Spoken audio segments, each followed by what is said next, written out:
Let's return to This Week in America. Here's your host, Rick Bratton.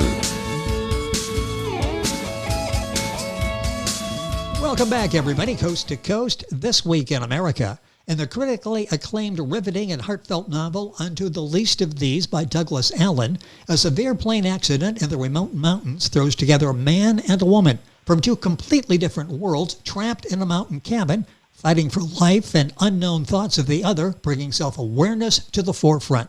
Douglas Allen has spent a lifetime living on a third-generation ranch in the western Dakotas, where the weather can bring life and death situations at times, where there is no time clock, and working many 60, 70-hour weeks can bring a different perspective on life versus life in the city, where the true meaning of treating people the way you want to be treated is practiced every hour of every day.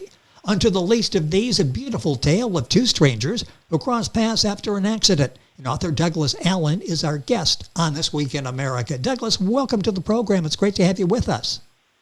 Well, thank you for asking me. It's good to be here. This is your first book. Hard to believe because you've done such an excellent job with this, and the reviews have been so strong, so favorable. How difficult was it getting started? That first book is always interesting. People are thinking about it for years and they finally do it. How difficult was it getting started writing this book, Unto the Least of These? Well, I think you hit some of it right off the bat. The story was in my mind. Having never written a book, I wasn't sure how to proceed, how to structure chapters, and exactly the storyline and what parts should come first or later. So did the initial rough draft, and then did have help from the publisher on structuring things. So it really wasn't real difficult, other than, just saying, okay, I'm going to do it. So many people, after the fact say, the toughest thing was just like doing it. It's in your mind for all this time. And once you start, it's like, okay, I've been practicing all my life for this. I've been thinking about it. How long did it take you to write the book? Well, shockingly, 2 days. 2 days? Wow. 2 days. The story was there, like I said, in my mind, pretty much just the way it went. And so I did a rough draft in just 2 different days periods. And my beautiful bride typed it so everybody could read it, not my handwriting. And it was short time. Of course, there was time going forward where things were cleaned up and addressed differently, and some minor additions. But basically, the outline in the book itself was 2 days. Douglas Allen is our guest on the program. If you're Googling, Allen is A-L-A-N. The book is Unto the Least of These, published by Author Reputation Press. You'll find the book at their website, authorreputationpress.com, Amazon, all of the usual places.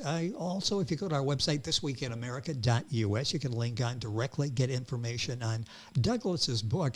You say the story has been with you for a long time. Obviously, it was there taking 2 days to write because this is a story that needed to be told. What was the inspiration for this story? So my oldest son, who was an adult, was struggling in a life or death situation in a major hospital with a very rare illness and 10 hours from our home. So on those numerous trips back and forth to the hospital, I think on the second trip coming home, the story just hit me. I mean, it was just in its entirety. The whole thing was just there, and I'm not really sure how it came about. I do have to believe that it was given to me, that it was granted to me to do this and try and possibly make the world a little better place by letting people look at each other. That is so important, and the underlying theme in Unto the Least of These. Tell me about your son. How is your son? My son did pass away. I'm so sorry to hear about that, and that's so difficult to deal with. Our guest is Douglas Allen. Unto the Least of These is his book.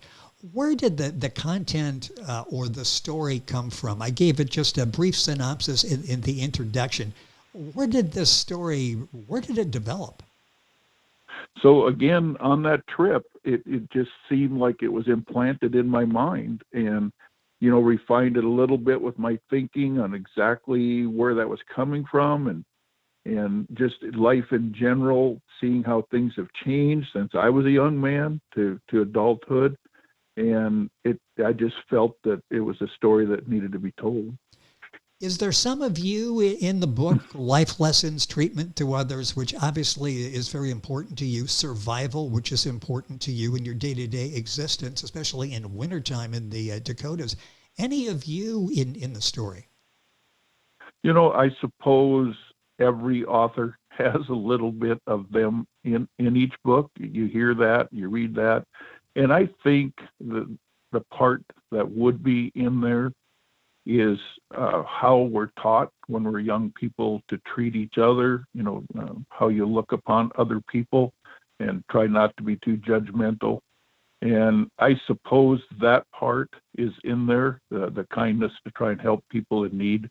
Those things do reflect, I would guess myself, in the book.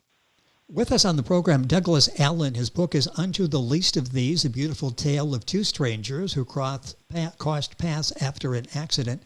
Do you feel the reader will come away with a new perspective on how we treat fellow mankind? I mean, these people are totally different in a situation where they're pretty much equal, and they have to work together, or possibly looking at life differently. Is that the hope? In reading reviews, people sort of are entertained by the story. They really can't wait to continue reading the story, but they're also thinking at the same time. Do you think that's going to be the case? I do think so. I mean, I do think, as we've all talked about, those of us that are older, we see how this world has become a me generation. Yes. Everything is centered around I, and there's a lot of I's being used. And this story, wants to share with people how it should be. I mean, if somebody's in need, what can you do to help? And reach out your hand and be helpful, and not walk away from something because it doesn't involve you or doesn't have an effect on your life. You just walk away. This one is get involved and try and help. And so, yeah, I do think that people may look at things differently. My hope is that people look at things differently after they read the book. Your book sets out on many small acts of kindness or giving by one of the people trapped, but not the other. Do you see this happening in everyday life from your experience? I think we all see that around us. I mean, the story involves a beautiful actress who has been beautiful since a young age, and basically everything handed to her. Everybody wanted her around them. Acting came natural, and so she was a goddess, so to speak, and a man who grew up having to work, having to earn his way in life by working and by treating people different. So yeah, two completely different people clash together, and quite interesting, I think, for the reader to see how that evolved. And I think, yeah, we do see that reflection in life. We do see both those people in our everyday lives. And these two are total opposites. Let's talk about Eva St. Clair for a minute. She's a beautiful woman. She's had everything in her life that she wants. She really hasn't had to find the time or learn the possibilities of giving back. Do you feel this is becoming more of how life looks now for many of us? I think it does, Rick. Not even so much the beautiful people that are entertainers or take care of us in our leisure times that we watch, whether it's sports or the arts or any of that. I think even people that have achieved success monetarily, those people seem to set themselves up many times above others, above the common person. Not all. I'm aware of many people of wealth that treat people very kindly. But I think generally, like we talked about earlier, this I world is more and more of that, where they really don't want to involve themselves or be concerned with a problem that's around them as long as it really doesn't affect their world. With us on the program is Douglas Allen. He's the author of the book Unto the Least of These, published by Author Reputation Press. Book available at Amazon, at all of the usual places, authorreputationpress.com as well. All of that on our website, thisweekinamerica.us. So we've got Eva St. Clair, the beautiful actress. The other we have in the book, the other main character is Dan Pearson. Talk about Dan, because totally opposite. Yeah, totally opposite. Growing up on a ranch where, as a young child, where you don't have labor laws, but the family needs help. Yes. So at a young age, you're riding three-wheelers and four-wheelers and herding cattle, and you're probably sitting on a tractor making hay when you're maybe not even a teenager.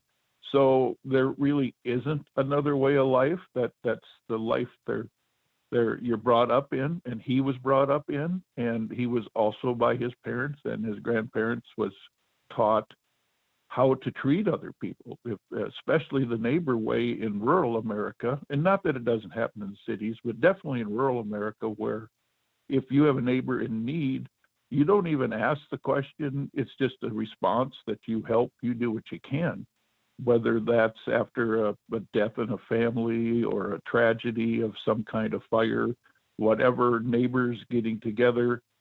It's a culture that Dan was raised in. And so when these two were thrown together in a small cabin where neither one could escape, there was a fierce snowstorm going on. They were literally locked together for days in a cabin. So yeah, it was two completely different cultures that had a clash, no doubt. It sounds like when you live in a world like that, you just sort of, it's unspoken, you help each other when you are in trouble, when somebody else is in trouble. Is that the way it works? It's just a way of life. That's what you do. Yeah, you don't question it. It is what you've been trained since you were tiny. Yes. It's a natural reaction that if somebody needs help, you help them. Reading one of the reviews, I don't want to give away too much here, but talks about the dramatic and surprising ending. Talk about that. Did you know when you started the book how this was going to end, or did it sort of evolve as you were telling the story? Yeah, that's a great question. So that probably is the part that wasn't completely clear in my mind when I started the book. I knew how it had to end. I struggled with how to bring it together at the end. Well, you've done an excellent job. The reviews are very, very favorable. The book is Unto the Least of These by Douglas Allen. Mentioned in the beginning, this was the first book. Are you working on another book?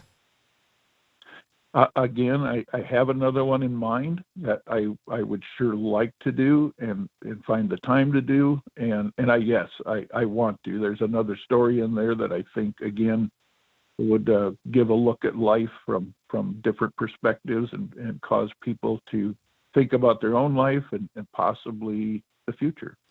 Who influences you? What writers do you enjoy reading that might have had an influence on your writing style? Quite honestly, I haven't had any that have done that. I haven't read a lot in recent years. I did when I was younger. I haven't in recent years. So it's been too much time working and not enough time in relaxing reading. That may be good because you've got your own style and you're able to tell the story your way. Sometimes you second guess yourself. You sort of think what this author would do in this particular set of circumstances. And in your case, this was a true story. Again, it was almost like it was divinely inspired, wasn't it? This was a story you just couldn't get out of your mind. I truly do believe, Rick, that it was given to me from our Father, and it was implanted in me to share, and that possibly people can see themselves and find some kindness in life. It's interesting. The book is doing very well. It's so visual. You are a visual writer. I can see these characters. I'm sure everybody sort of has a different interpretation of Dan and Eva as they're going through and reading the book, as they're picturing them in their mind.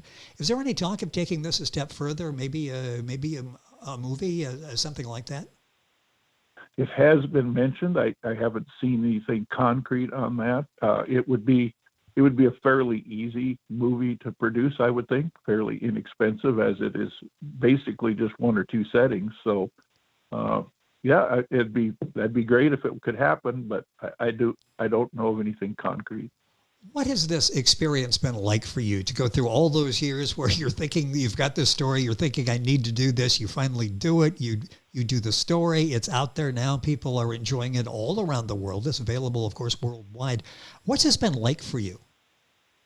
It's really been an honor and a privilege, being somebody from the rural Dakotas to have some recognition. Whether we want that in life or not, I think we all a little bit craved a little bit of pat on the back and the appreciation for how the book's done, and the reviews are just overwhelming. I'm very humbled by it, very appreciative. What was that like when you held the book for the first time? When you got a copy of that and here is the book and it's your book, it's got your name on it. What was that experience like?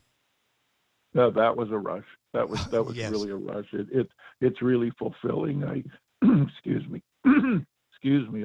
I signed a couple little notes, gave to my other son, my grandkids, and yeah, it was really fulfilling and again, very humbling. The book is Unto the Least of These by Douglas Allen, our guest on the program. A couple minutes left on the program. What do you hope people take away from reading this? We talked about dignity and respect for other people, and that message comes across strong in the book, in the evolution of especially one of the characters. Is that the takeaway you want? Besides a good story, and it's certainly worth the time in reading the book, you'll certainly enjoy it, but when it's all over with, do you hope they set the book down and sort of go through their own life and think how they've treated people and how they will treat people in the future? I really do. I mean, I really hope and feel that inspires people to maybe take a look at, how they have been going through life and some of the things they haven't done or could do. For many people, Rick, though, they are that way. Many people live this life. We don't think so, but many people do live it. But more and more probably are getting away from it or don't. So yeah, that is really my hope, is that there is some good that comes out of this for all of us, for mankind, that they take another look at themselves or how they treat people and maybe go, yeah, maybe I need to do things a little different. Are we making any progress in that area? We've gone through a very difficult year and a half now, and people were drawn together. People missed the opportunity to communicate and be with other people, and they missed that, and maybe their perspective has changed. Yet, with social media and everything out there, I wonder how far we've progressed. Are we making progress in being able to understand and treat each other with respect and dignity? It's a really good question. I don't know.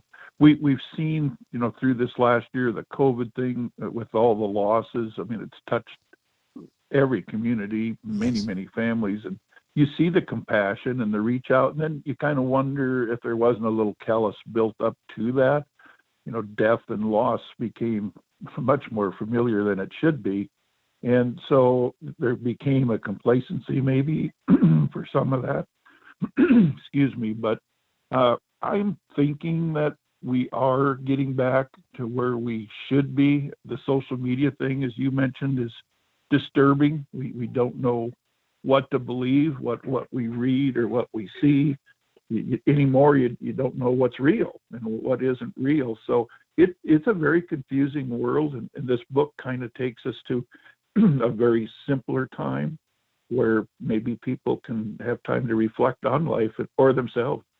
Well, it strips everything away. It's just the two of them that have to understand each other. Totally different backgrounds, as we talked about, but their survival depending on the other person. That's such a, especially at this time, it's a very meaningful story, and you see how it evolves and how the two characters, how they evolve over the years, over the days, and they have to work together.